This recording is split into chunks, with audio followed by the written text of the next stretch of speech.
Sugar and spice and everything nice. That would be the ideal human makeup. But snips and snails and puppy dog tails will be closer to the truth. Hi, my name is Mavi, and I'm here to tell you about some things that you probably didn't want to know about your food.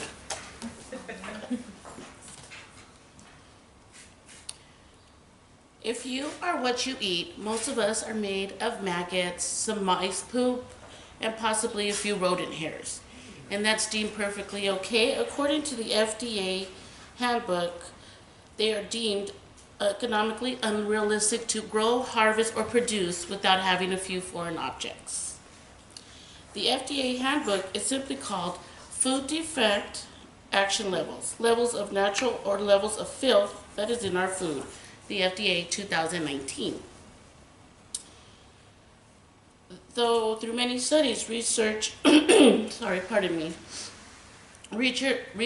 shown that certain particles of our food, even human fingers, have been distributed and we have eaten them.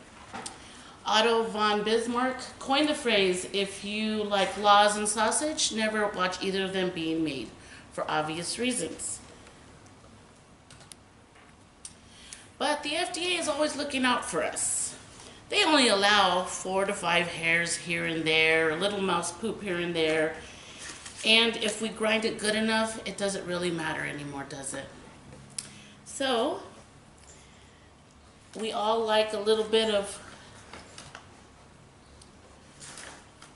rat sandwiches.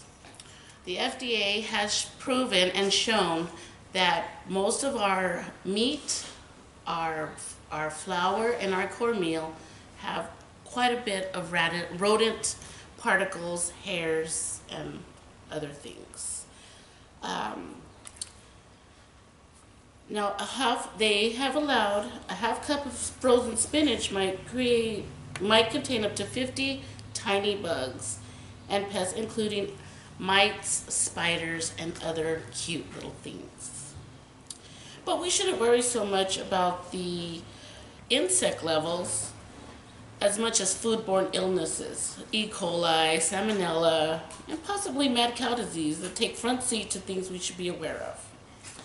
It's a gruesome thought to think that we are ingesting these things daily, but the good news is we will all survive.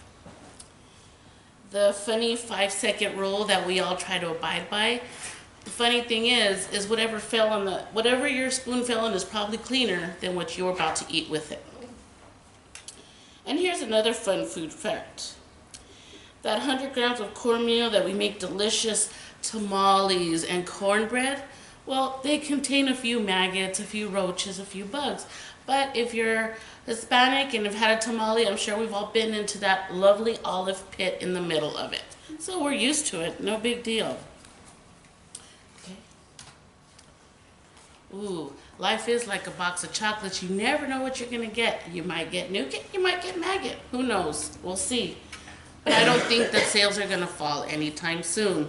The FDA does allow a certain amount of foreign objects in our chocolate. And for some reason, the mice love chocolate, so they're allowed.